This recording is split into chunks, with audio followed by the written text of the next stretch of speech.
Lista de vocabulario, por favor. Saquen la lista de vocabulario. Yo voy a dar la clase hoy sin usar mi micrófono. Por eso ustedes tienen que guardar más silencio. ¿Está bien? Porque estoy haciendo una grabación para las otras señoritas y no estoy usando el micrófono hoy. Abran el libro, por favor, a la página 258 y también saquen la lista de vocabulario. Tenemos una nueva lista, la lista 3272, y tenemos unos nuevos objetivos para esta lección. Los objetivos de esta lección son hablar sobre la dieta, hablar sobre la importancia de tener una dieta balanceada,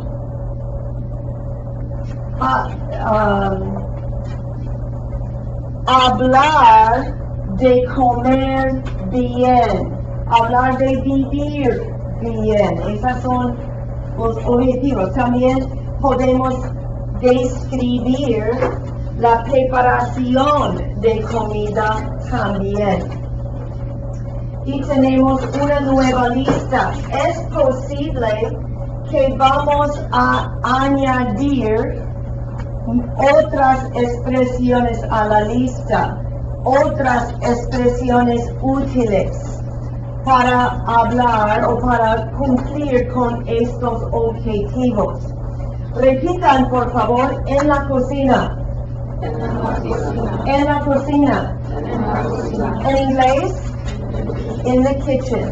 Y aquí tenemos varios ingredientes e utensilios que usamos en la cocina. Tal vez debemos añadir, a la lista la palabra utensilio. Utensilio es una buena palabra para añadir a la lista. U-T-E-N-S-I-L-I-O, utensilio. ¿Qué quiere decir utensilio en inglés? Utensil. Y vamos a hablar de unos utensilios y también unos ingredientes. Unos ingredientes y también unos utensilios. Repitan, por favor, el ají. El ají. En inglés, pepper, chili pepper. Now, in Mexico for sure, and in some other Spanish-speaking countries, they will use the word chile. But in the great majority of Spanish-speaking countries, they use the term ají for a pepper. Okay? Repitan, por favor, la taza de medir. In English, measuring cup. Literally, the word says the cup of to measure. Okay, the cup of to measure, or measuring cup. Repitan, por favor, los huevos revueltos. In English, scrambled eggs. Now, we do use that term revueltos for scrambled, but it comes from the verb revolver, R-E-V-O-L-V-E-R, revolver, which means what? To stir. What English word is it related to? To revolve. Does that make sense to you? Okay, so these are ways we're talking about the ways that will help us remember that vocabulary. Repitan, por favor, la cebolla. En inglés, onion. Repitan, por favor, las especias. In English, spices. Now there are lots of words for spices. I mean, I don't know about the spice cabinet at your house, funny story. This winter, I had a house full of company. My father-in-law passed away, and we had the funeral, and then the whole family came back to my house. And I'm in the kitchen, and I'm preparing a meal for all of this company, preparing a meal for all of the company. And I opened my spice cabinet like this, and it fell off the wall. Every spice jar, container, bottle, box went cascading across my kitchen floor because all I did was open the cabinet door, and it was enough of a shift in weight that this cabinet, which must have been falling off the wall for some time, that was just that action was enough to have it come off the wall and fall over the floor. Now, I don't know about the rest of you in your household. Mine is so full because I cook a lot and I use a lot of different things. But in your house, there may not be so many things.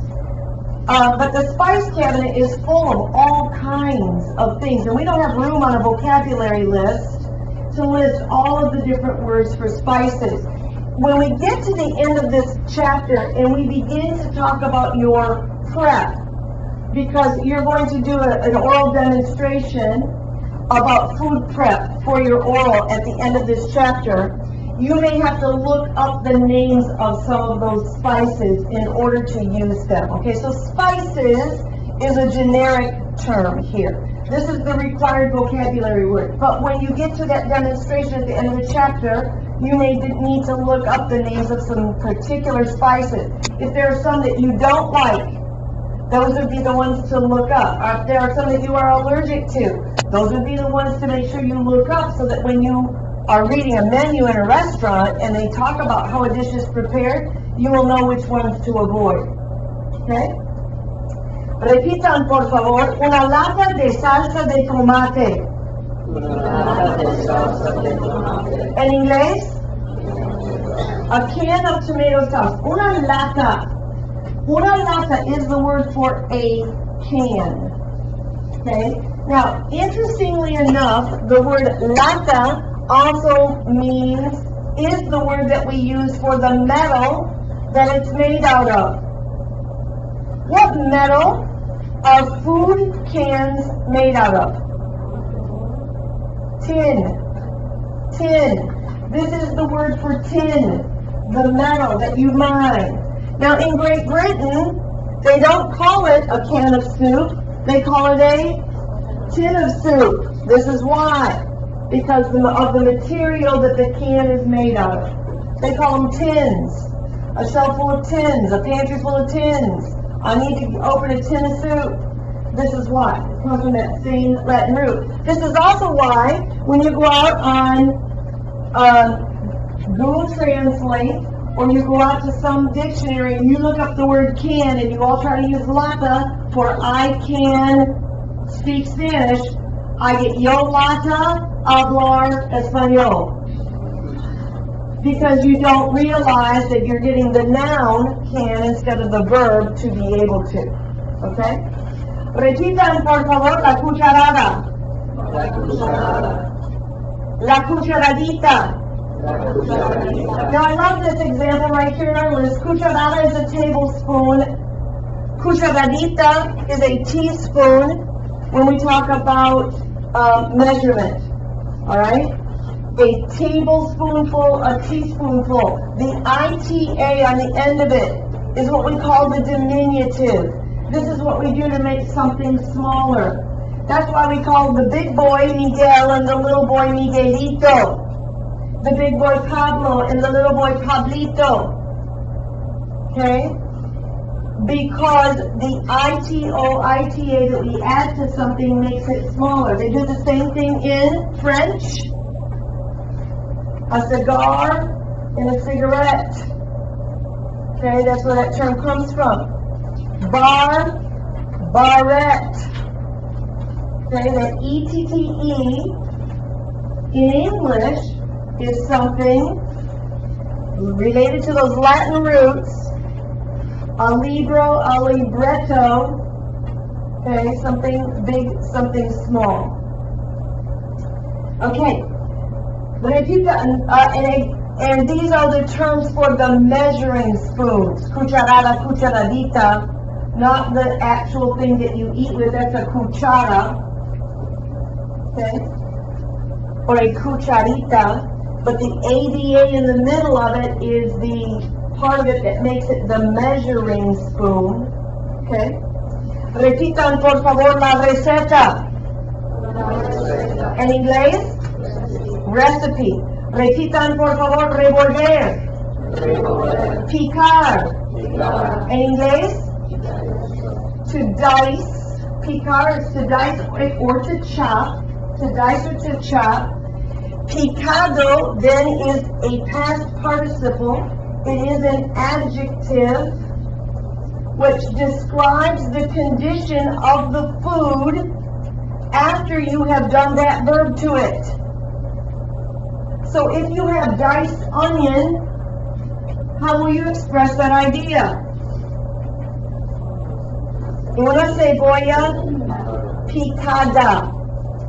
Carne picada. Chopped meat. Okay? Ají picado. Chopped pepper. To take the verb, change it to its past participle form by using ado or ido, gives you the resulting condition of whatever you did that verb to. Yes. Yes, like fishing, pescar, to fish. Once you've done that to a fish, it is a pescado because it has been fished out. Exactly the same concept. Now this is going to apply to so many things that we're going to do in this chapter because we're going to talk about food preparation. So if you cook something, the result is it's cooked. If you bake it, it's baked. If you broil it, it's broiled. If you grill it, it's grilled. Okay? Because we're going to be talking about food prep, so we need to know both the infinitives and how to form their past participle in order to get the resulting condition. Repitan, por favor, ¿cómo vas a cocinar? En inglés, how are you going to cook? How are you going to cook? Here are verbs and adjectives that describe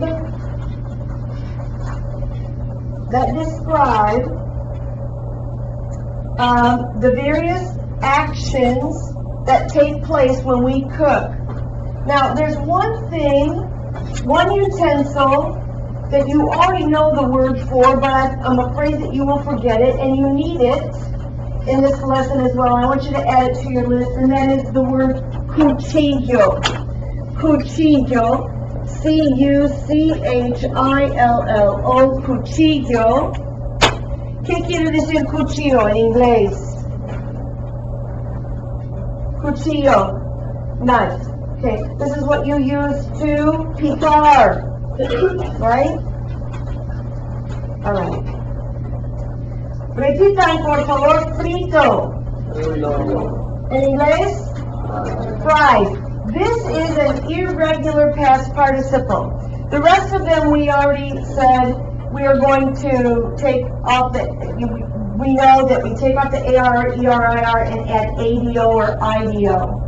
Here's an irregular. Frito means fried. That's also where the name of that chip comes from. What? What chips? Fritos. They're called Fritos because they are fried corn chips. Fritos. Ow! You know this word forever. You just didn't know you knew it. Okay? Fritos. Repitan, por favor, freír. Notice two special things about this infinitive. What should we notice? It's a stem changer. It is an E to I changer in the present tense. Okay? What else should we notice about it? It has an accent on its ending. Why does it have an accent mark on the I of its ending? so that the E and the I together don't form a diphthong, so that we pronounce the E and the I separately, so that we know what the stem and what the ending of this infinitive are, okay? Let's bend your mind a little bit more. What's the yo form of this verb in the present tense? Turn to your partner and tell him or her what it is. In other words, you want to say, I fry the fish. I fry, not I fry, but I fry the fish. Tell your partner what that is, what it looks like.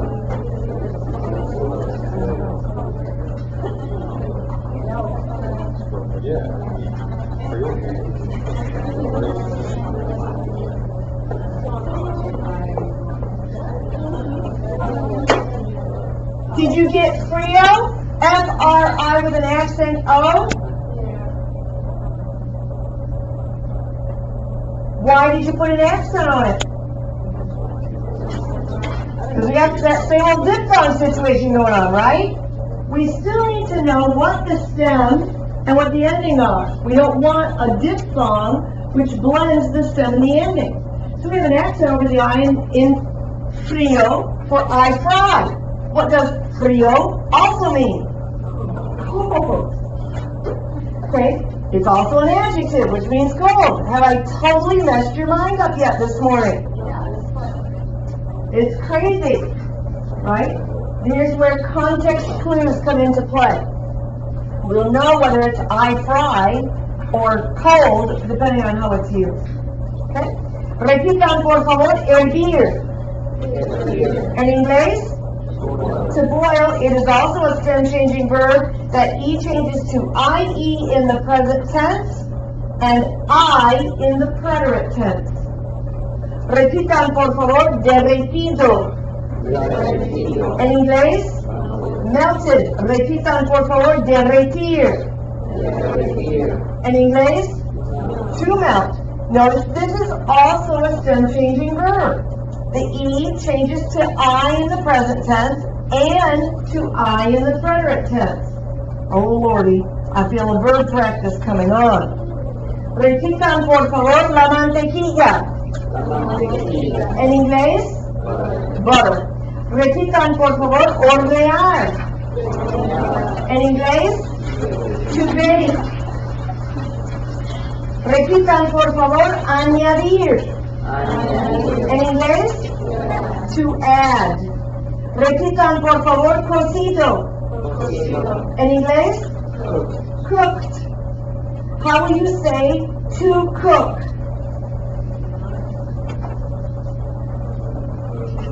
There are two ways. Cocinar. What about the infinitive that this adjective comes from? Cocer.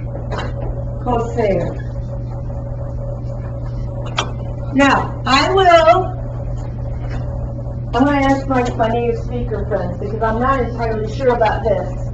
What's the difference for you between cocinar and cocer?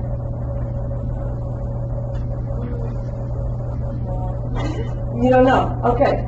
Judy, is there a difference for you between cocinar and cocer? Is cocinar what the person does and cocer what the food does? Okay. That's for me, that's what the difference is. Cocinar is an action that a person does. But cocer is what the food is doing while the person is cocinaring. Does that make sense to you? Cocinar is my process. Cocer is what's happening to the food. Does that make sense to you? That's hard to describe. That's why they say it all needs to cook. Well, it does. They both need to cook. But cocinar refers to the process that the person is doing. And cocer refers to what is happening to the food. Repitan, por favor, congelado. En inglés? Frozen. Don't you just love this word for frozen? Where does it come from? It's like congealed. Okay, congelado. Notice that we also have the word helado. Ice cream. which comes from helar, which also means to freeze. And then also congelar, which means to freeze. Don't you just love food? Yeah. Repitan, por favor, crudo. Crudo. En inglés, raw. Repitan, por favor, cubrir. Cubrir. En inglés, to cover. Now, I would also like to give you the past participle of cubrir, because I think that you might want to use that when you do your demos at the end of the chapter. So cubrir, which means to cover, C-U-B-R-I-R, has an irregular past participle. It is not cubrido, which is what we would do if we were following the rules. The past participle of cubrir is cubierto, C-U-B-I-E-R-T-O, cubierto. And that means covered. It could also be cubierta, cubiertos, cubiertas. Covered. Repitan, por favor, la mayonesa. La mostaza. Nutritivo.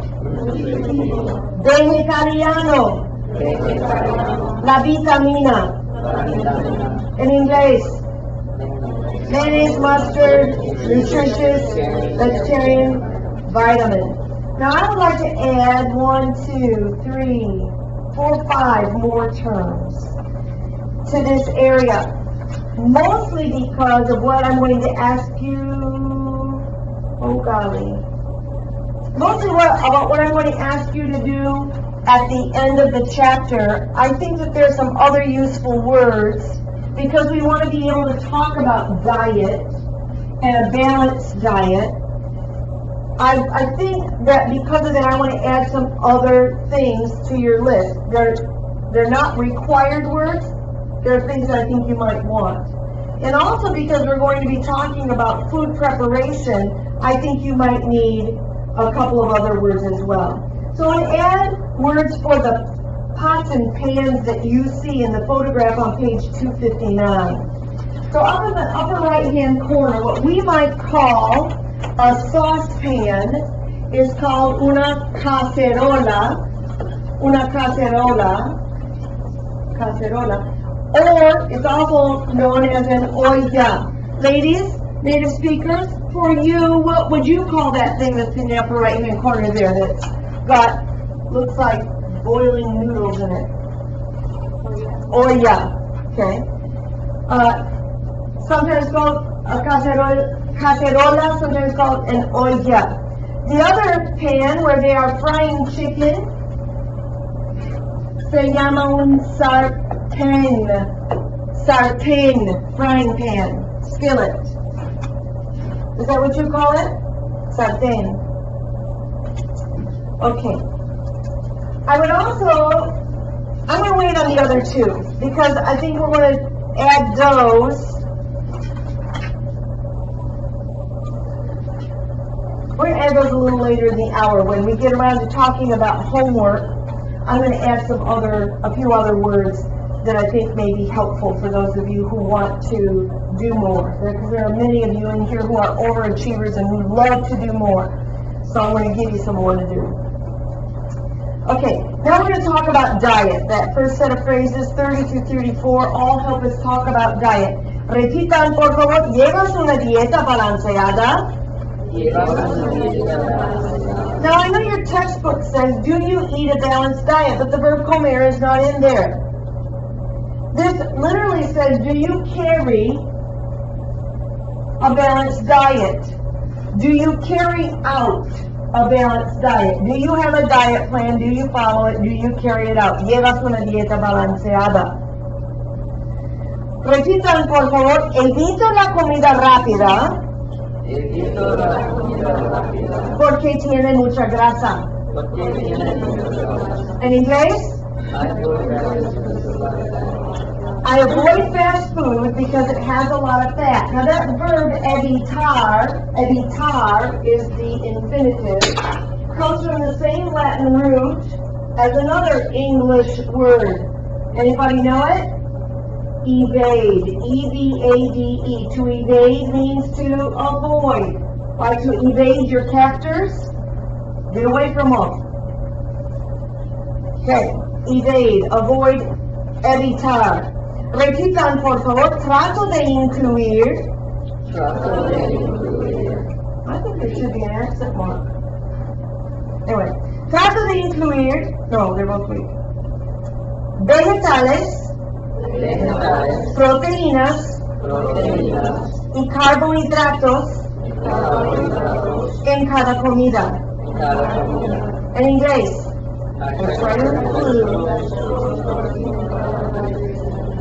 Okay, I try to include vegetables, proteins, and carbohydrates in each meal. Now the word comida does mean food, but in this context, in this sentence, it means meal, because it's talking about a balanced diet, and not just eating all your protein at one meal and all your veggies at another meal. Your body needs them in combinations to help them break each other down. And with the absorption of vitamins and minerals is all dependent on which food you eat together. Repitan, por favor, le echas mucha sal o azúcar a la comida. En inglés, do you put a lot of salt or sugar on your food? That verb echas comes from echar. Echar means to toss or to throw. So do you toss a lot of salt or sugar on your food? And that kind of is more indicative of that actual action, you know, to toss some salt on it, to toss some sugar on it. Repitan, por favor, no le echo sal, pero sí le pongo mucho azúcar al té. En inglés. Okay, I don't add salt, but I do put a lot of sugar in my tea. Now, I want us to talk about that lay. In both of those sentences, 33 and 34, why is it lay? Turn to your partner and tell him or her, justify for him or her why we're using lay in that sentence, in those sentences. Go.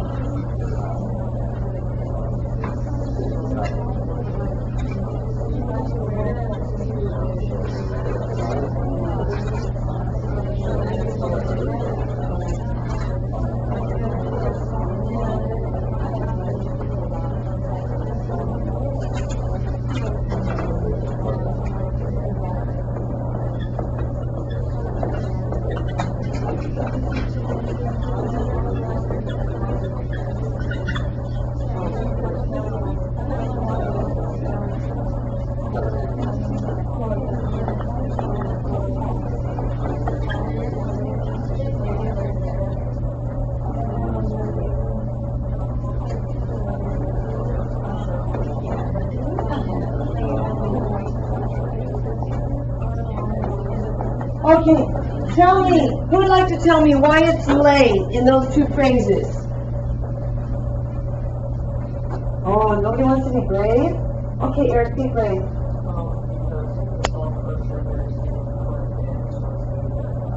It is the indirect object, to it.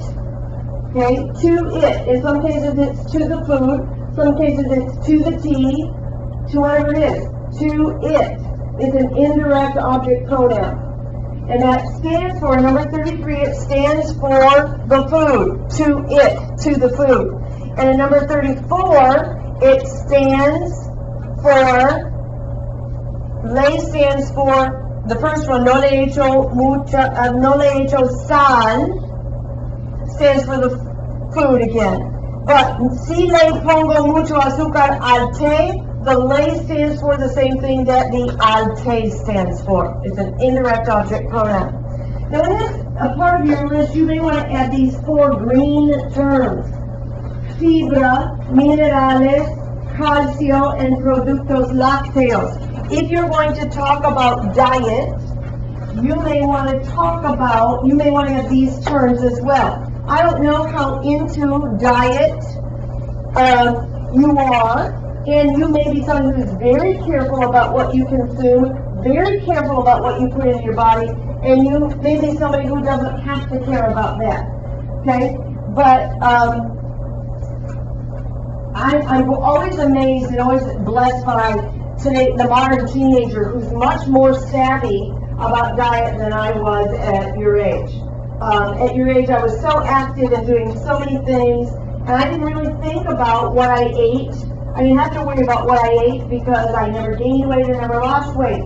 But things changed when I went to college, and I was less active, and I put on a lot of weight right away. And on my whole adult life, I have struggled with my weight.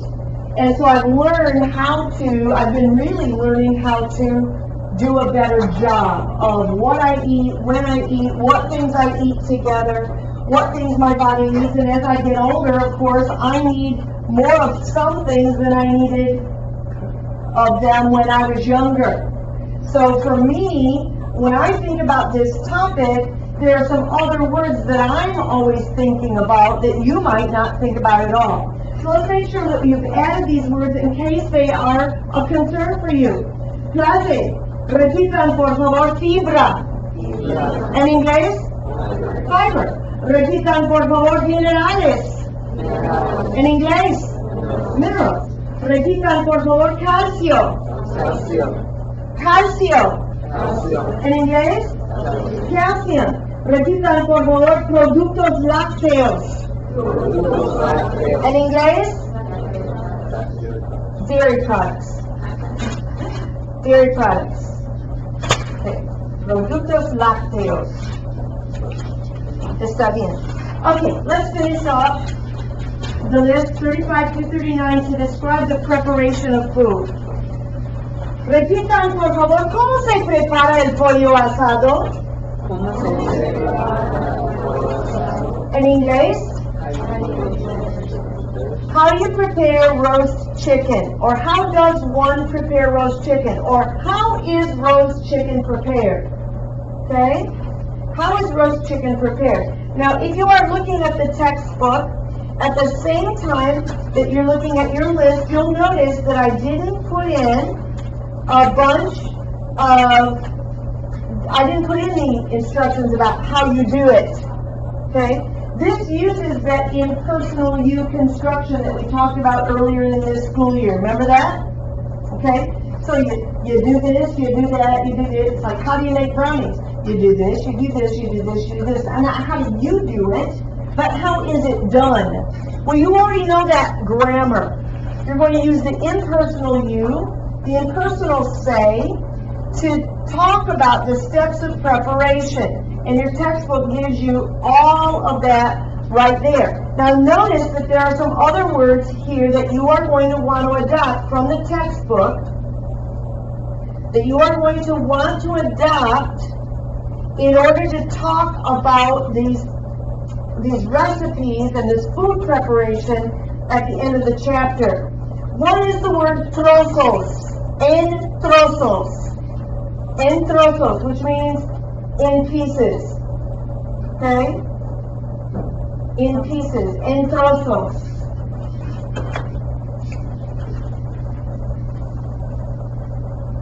Trozos, pieces. And then, also in that speech, al gusto, which means to taste. Salt and pepper to taste. Add salt and pepper to taste.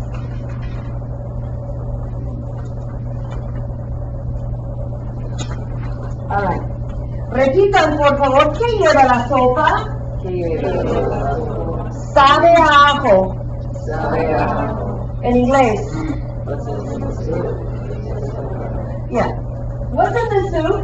It tastes like garlic. Garlic. It tastes like garlic. Notice that we're using that verb llevar again. What does the soup carry? What does the soup have in it? You have to say, ¿qué está en la sopa? Because if you say, ¿qué está en la sopa?, you're indicating there's something in there that shouldn't be in there. Like a hair or a fly. Okay? But We want to know what the ingredients are. ¿Qué lleva? ¿Qué lleva la sopa? Repitan, por favor. Leche. Solamente. Una cucharadita de ajo. I tossed in only a teaspoon of garlic. I tossed in only a teaspoon of garlic. That's echar again, yo form of the preterite. Repitan, por favor, el pastel huele a almendras. ¡Qué rico! En inglés? Okay. The cake smells like almonds. How delicious. Huele. H-U-E-L-E. The infinitive is oler. O-L-E-R. It is a stem changer. O-to-U-E. Because it's a stem changer. O-to-U-E. When you conjugate, you have to add the H to all of the stem changed forms. So when you get to the nosotros form, you drop the H again. Olemos. Oles. It's crazy stuff. It's so crazy stuff. Alright? Stem changing verb, oler, O-L-E-R. Because it's a stem changer, when you change it to stem, you have to add the H in front of it. Okay, now, ladies, native speakers, let's talk about that verb to smell. Okay? What's the difference between smelling with your nose and saying that someone smells? As in they stink.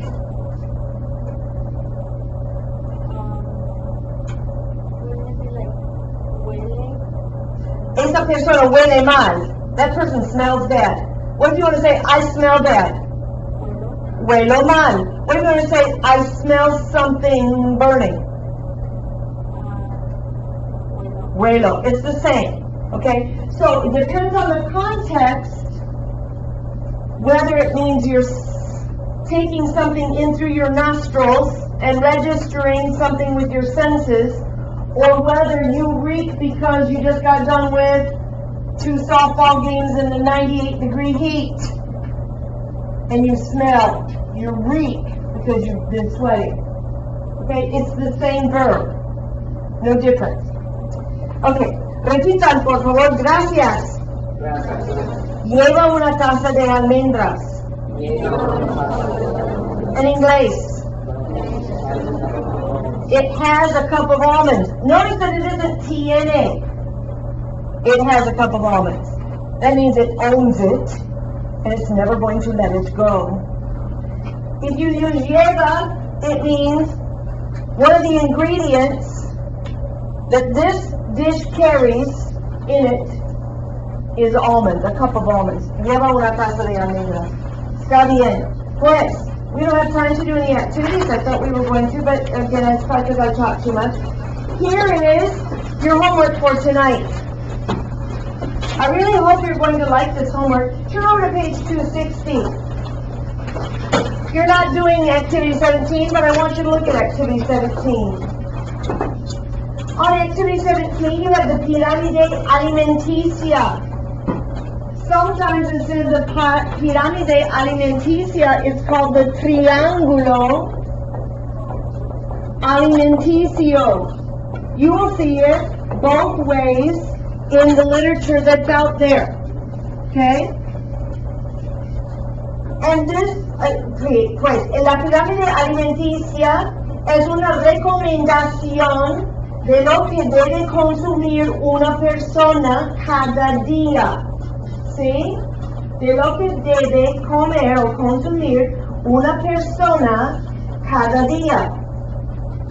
Y pueden ver que deben tener muy pocos grasas y dulces, 2 a 3 porciones de leche y yogur, queso o productos lácteos, 2 o 3 porciones de carne, pollo, pescado, huevos, nueces, frijoles, que son proteínas, ¿sí? Y frijoles es un tipo de legumbres. Tal vez no te gusta comer carne. Perhaps you don't like to eat meat.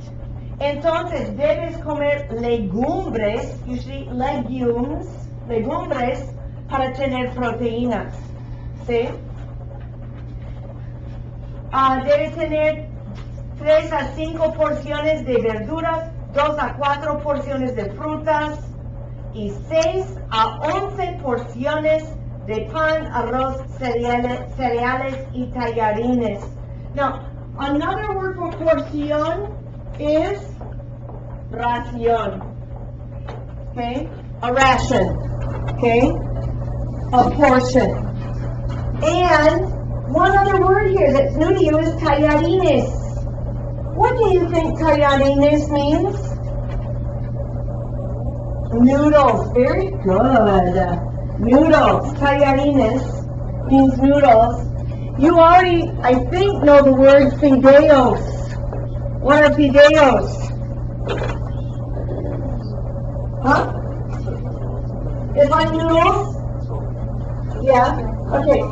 I had to go look this up this morning because I went, oh, what are fideos then?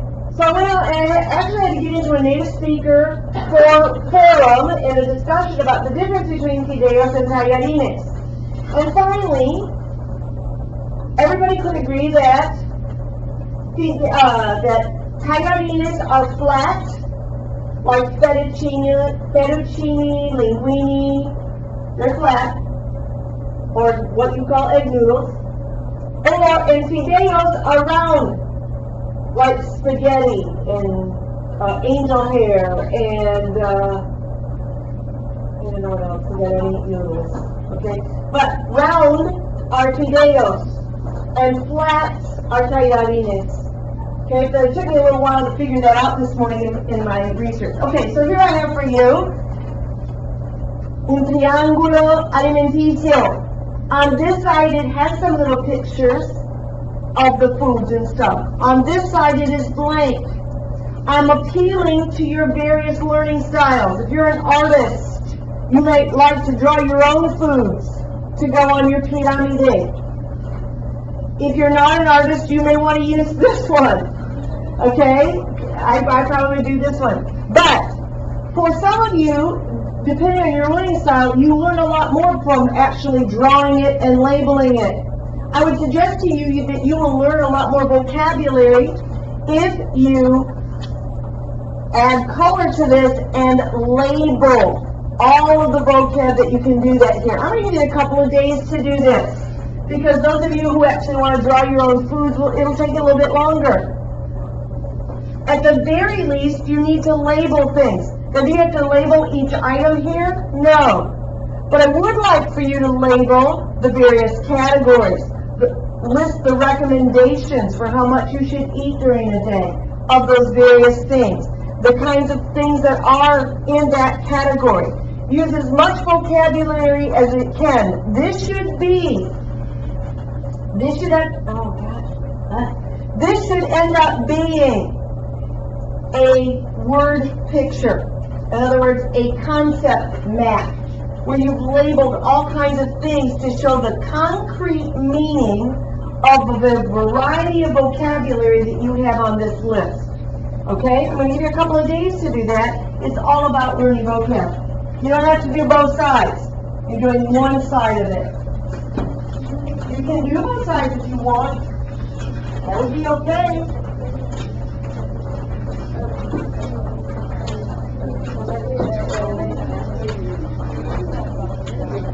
This is not to appeal to a wider range of learning styles. Some people love to do this kind of thing because it helps them learn the vocabulary.